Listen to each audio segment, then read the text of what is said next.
Asumna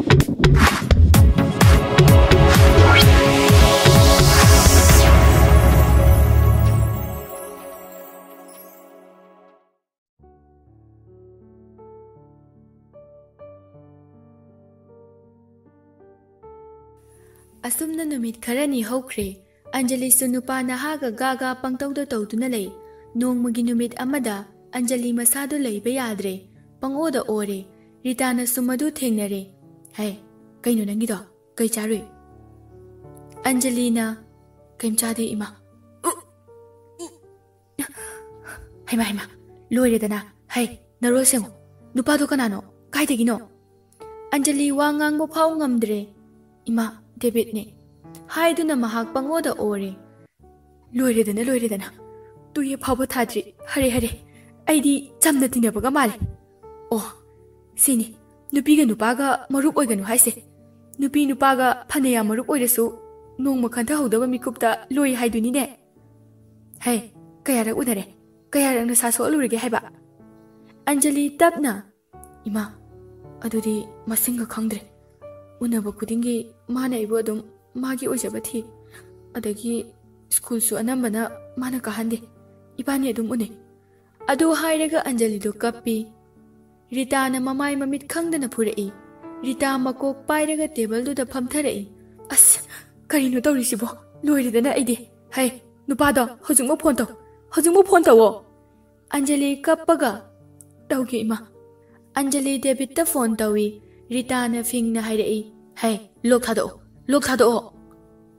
Anjali na kainu ima lok haide hey mi mayam na taba yabado thado une as loudspeaker haibani David su phone do paikhalai hello Anjali David ki khonjal tabada hello kai lerage Anjali Rita da yengna ai akhoi mana khangkhre ai lo bulao David na idea ne Rita na phone no mulli hey kaino nang haido yam thune cha se lawla nang di kaidobagi hanjin chabiri ha David na madi kanana yabiro hage mana irang horopusu tangkhai ma yawbani Rita na taning dene hojing mo isa se lawla nang ne school bang tawhandana yam tawi haisti David yam chawnu khumlai adudi mama ma oibinangna nachado senagadaba natro nachado free da bangtha thado adi adugumbado tawtaba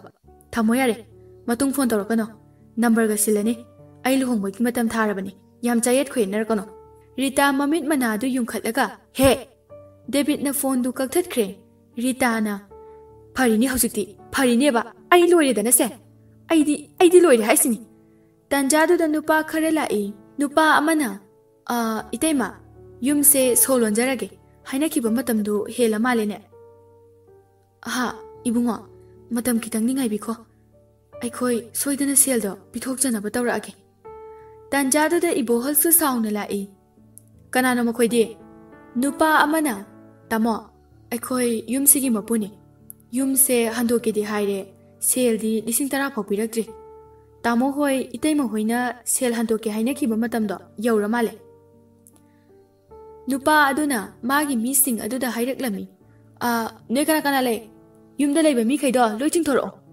Rita na ibungo ekhoi bu nushibiduna matam kharata dingai bikho ibo halna Rita bu makhajai da khupak na thai aduga mangak samdu pairaga laktana ili nang lawrubadagi pumna ma ulabane asuk yamna phatabi nupi nang sibu kadai da leiram gadage tanjadu da police kaisu lai mayam do ingak ngakna mi khaidu da yengi Santana Fazilo nupido ibo hal santa ubada ikai bana loire Angelina kaigino ekhoi ma phadose Santana wari pumba liraklami ai pamna chaluki ke ko phajana leiramo Resmina hoi ima Romita na thoklakpada nupa khare lai kanano ibungo noide nupa mana ine aikhoi donation lobalak jabani Lairaba singi mateng pangnaba haidana aikoinasu mateng pangbiriba singdugi ming panduna pungning thogatkani Romita na o phai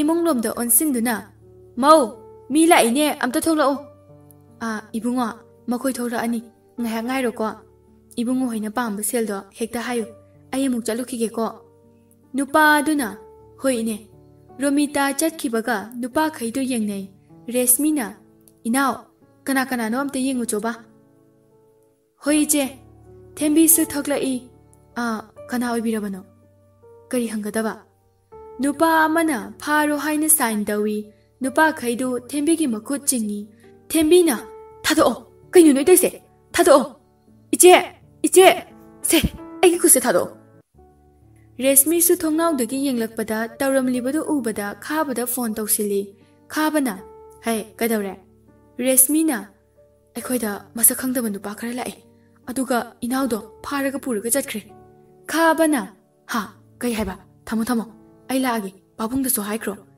Resmi na hoi thamo ngai hakki matung khabaga mapaga du yaurakle Resmi su lepaga hangathanda chattuna leirami khabana Karom da sakige Resmi pakhatna mamang thang bulambisida khabana phare adudi nangsu phajana leiro gari start to mamang lambisida santana ibema namadi leitra Resmi na mapam da chani na sakhiye santana phare adudi nangsune gesilon silaga phajana leyo Resmi na hoi pabong nupa khaiduna thembibu saba loidriba yum amagi manungda pusilai aduga Makut makong do punsin kre, thembi machin ka do loina punsin kibana, wangang bang ngamboy ngamdaboy tawraga.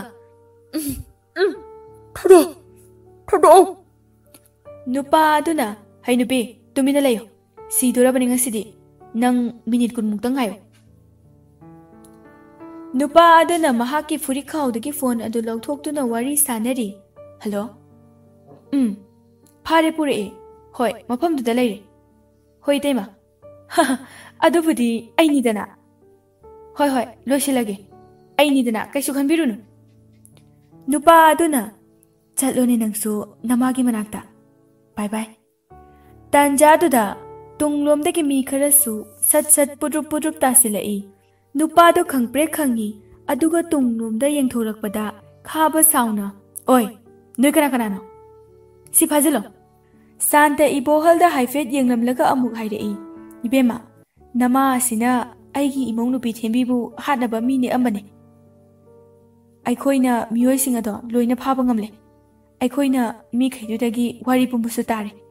Matam kuina namsinduna lairuraba nirugi mihatsu nama asigi khusin thorangdagi ni haiba chapchana khudam changdam loina phangle. Maralgi matungina mahakpu chairak piba tai. Ibohal yam nungaitana bai nanawbo mukta ngakpiyo.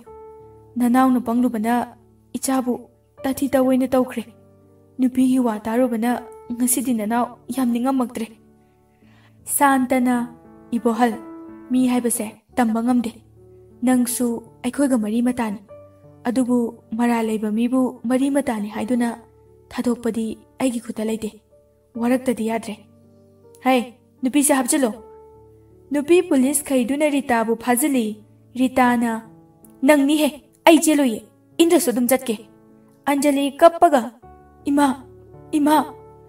ima bukino ngai khuo ima pabo ima pukre pabo ibo halna pukrasano asuk phattaba mama ama oibagi wakhalon chendaba madi nupa amana yare yumse thadoklase solo lage nupa amana ngai kho Anjali ibo hal lemba thoi gi khonjel du da yenglei lemba thoi tapna Rajesh na makhoi bu yumsida adumak lehelo adu hairaga yam nungsina lemba thoi bu kabrei now lemba thoi kapna maning halli Rajesh na kaidorage ibai kauro lemba thoi na ibai Rajesh ki manakta jangsin duna kolaga kapi Rajesh su kappaga no fet tawi hai kaidawai kapino ibai leriside ibai leiringai aigi naubu kaidawagi yumsidagi tanthoktoino yumse ibai na lobane nupa amana sardi pakhang natro Rajesh na Rajesh ibohal gi manakta jangsilaga babong nachabu lokhotpiyo mina nokna birangani nachabu lokhotpiyo now ai toina lakani nang kapkanu ko Rajesh adu hairamlaga garida tongkhre. Nupa khaidusu inaraga garidu thauduna chatkre. Numittu haukhre. Pretigi luhongba numitni. Aroiba oina chak chaminari mama mapaga. Memchana chak inbiraga kappaga hairai. Bema, asidagidi ichana yum asengbuda chatkibadagi. Kok phauba chiktana. Ingna chikna nungayai phana paluko. Yum amagi chapchaba mau oirauko. Nanemna kugi sebabu pena tawzauko. Priti di kapidre. Chenba numittagi kainoma tawkhre. Ima, pukhatabisidi. Babo, nangna chak ilakpadadi nacha phasa po hairauko. Memchana, haima. Ratanna, chak to inbiraga. Ngasidagidi napuruibagi seba matolomna tawba ngambo oizaro. Nanemna kugi wa mathak thangduna ngangba yaroiko. Nungayai phana panduna layo. Priti pairaga yam phatiye. Asumna sum haukhibana luhongba loiraduna Priti su mayum asengbaduda lakle. Rakesurina mamobu pusilai. Sumangda lairiba tulsi adubu khurum halle. Loiraba matung laining thawda pusilaktuna khurum halli. Asumna thabak punamak loiraduna Priti sumapuruibagi manakta changlai. Telhaibado phone metlaga nokfet tawduna lairami. Priti na, oi, nakhongdu sokpige. Telhaibana, khonda sidi. Priti machingadu khappaga hairai. Ngasi haiba numisidagi nokna kaptana nungaina lairase. Angang mathigado chamba oizaro. Telhaibana, yare, tumase ware. Kaidagi kokachi.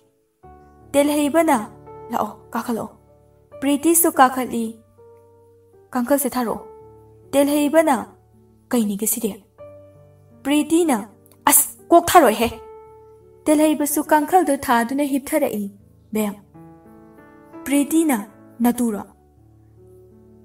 Kaidaurage ba, nang na iso dam langidubo. Kari laiga ungarage. Priti na, as, kogam chi, amta tumina tumo. Telhaibana, hoi. Adu hairaga Priti da konsili. Priti na, yam koningbra. Telhaibana, kondradi kadauro haino. Priti na, napakauro punatumse. As, sono zubi, kai wangang sangang nusiba. Priti phuk haugalai, aduga telhaibagi moja purita sat lauthoi. Telhaibana, adunidana. Priti su nokfet tawi. Aduga mana iliba fidu su langthoi. Telhaibana, lao ko lagi nungsibi, angang mori pokseba.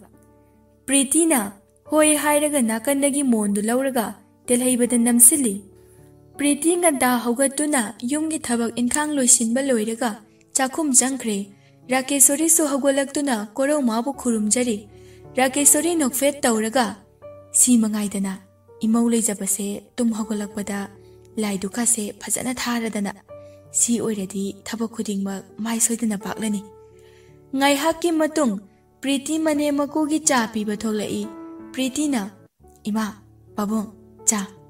Rakesori na, thamo, amadudi haugatribra. Priti na, kaidenu da ima. Ahing su tumdre haugatpadi lairadana nakho hauriye. Priti asi hairamlaga isai nganglaga changkre. Ya hau theng malida ko aigi nupase hodok pinaba lairasu haugate haidoni tumsit phadabai oiri dara la. Rakesori mathanta kaini ke asidi yam ngamine. Priti makhoi gi kada changlai. Oi, yambong, haugalo thengi. Telhaibado kari sukhumde. Priti na filter dagi sing glass ama yaraga telhaibagi mamaida haizili. Telhaibasu khangprek khangna phuk haugalai. Telhaibana, as, kaino, sinu pisibu sono zuba sum henjalai. Priti na, nanado dadra, amukawbada.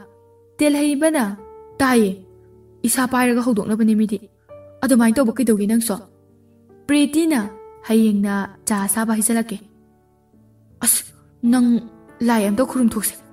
Yam lembaga malaga ti chagat nabi oi lerame. Preetina nangsu lemba male aduga thi sopa oirame as aida haugajarage telaibasu bathroom da changkre somdana Anjalina lemba thoina kai hage cheton Anjalina singthiru silao gas loikre babungsu selai trabanina gas loba ngamdre lemba thoina hoi cheton ani do maningda singthiba lakli Anjalina lemba kai hage cheton Anjali nungaitana cheche do yam uninge lemba thoi suma che palakpaduda mathwai nungaitre cheche do nungaina leramgadra aikhoibu uningdaba jala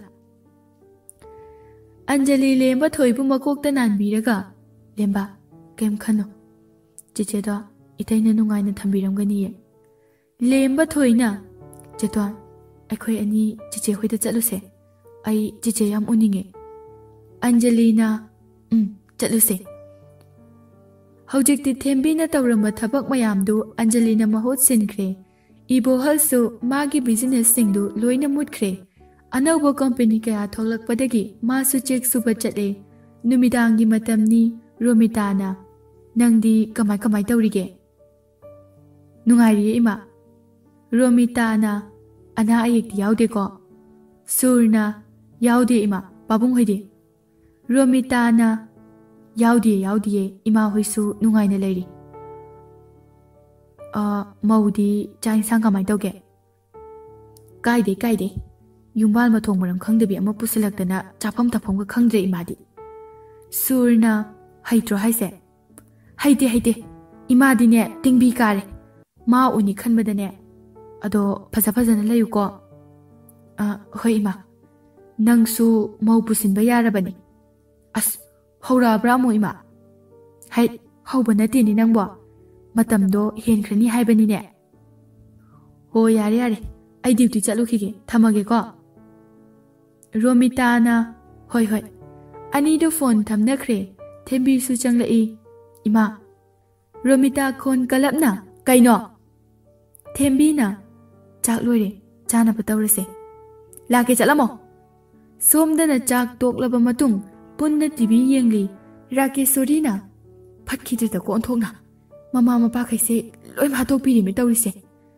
telhaiba tapna Preeti gi nakong mayada lao haibane tumura seba Preeti na telhaiba da khuning na thilli ani duna thinari badu Rakesorina ure kadawri bunga telhaiba ikai boy kai boy tatli tawraga ima tumninga ba ai Rakesorina haima adudi tomuradana bema nang pham ka tharam labo Preetina hoima loirame Rakesorina adudi tumuradana telhaibana hoima bem ai tumurage ko adu hairaga Preeti da lao haina khuzin si ayo hoi tumura yambo Rakesori ga Preeti ga do TV yengduna laihore